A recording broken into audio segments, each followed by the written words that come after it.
মোংলা বন্দর বাংলাদেশের দক্ষিণ পশ্চিমাঞ্চলে খুলনা বিভাগে অবস্থিত একটি সমুদ্র বন্দর। এটি বাংলাদেশের দ্বিতীয় বৃহত্তম এবং দ্বিতীয় ব্যস্ততম সমুদ্র বন্দর।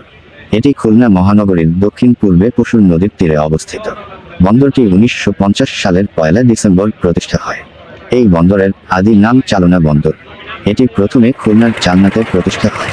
পরবর্তীতে বন্দরের জন্য প্রয়োজনীয় ভৌগোলিক অবস্থানগত সুবিধার কারণে চালনা থেকে কিছুদূর সামনে খুলনা বাগেরহাট জেলার সীমান্তে মংলায় স্থানান্তরিত হয়। খুলনা মহানগরীর খালিশপুরে বন্দরটির প্রধান কার্যালয় অবস্থিত। এছাড়া পরিচালনা পরিষদের ঊর্ধ্বতন কর্মকর্তাদের কার্যালয় এবং বাসভবন সহ যাবতীয় প্রাতিষ্ঠানিক অবস্থান বেশিরভাগই খুলনা মহানগরীতে অবস্থিত। বন্দরটি পশুর নদী ও মংলা নদীর বঙ্গোপসাগরের নিকটবর্তী সংযোগস্থলে অবস্থিত। চট্টগ্রাম সমুদ্র বন্দরের পরেই বাংলাদেশের সবথেকে বড় এবং ব্যস্ততম সমুদ্র বন্দর হলো এটি। পশুর নদীর গভীরতা এবং নাব্যতা অনেক বেশি থাকায় বিশাল আকারের মালবাহী সহজে কোনো ভেসেল জাহাজ সহজে প্রবেশ করতে পারে।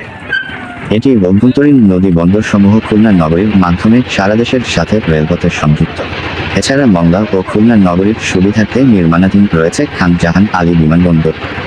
বাংলাদেশের সবচেয়ে বড় সামুদ্রিক বন্দর চট্টগ্রামের উপর চাপ বেড়ে যাওয়ায় অনেক আন্তর্জাতিক জাহাজ কোম্পানি বিকল্প রুট হিসেবে মংলা বন্দরকে বেছে নিয়েছে।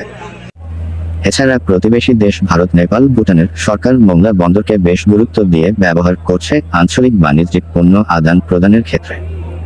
এছাড়া মংলার কাছেই খান জাহান আলী বিমানবন্দর এবং রামপাল বিদ্যুৎ কেন্দ্র, বিভাগীয় নগরী খুলনা, বাগেরহাট, বাংলাদেশের সর্ববৃহৎ স্থলবন্দর বেনাপোল, স্থলবন্দর ভোমরা।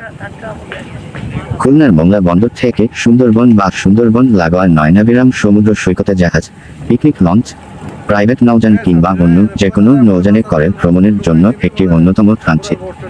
মংলা বন্দরে মংলার রপ্তানি প্রক্রিয়াকরণ অঞ্চল, মংলা ইপিজেড এর অবস্থান।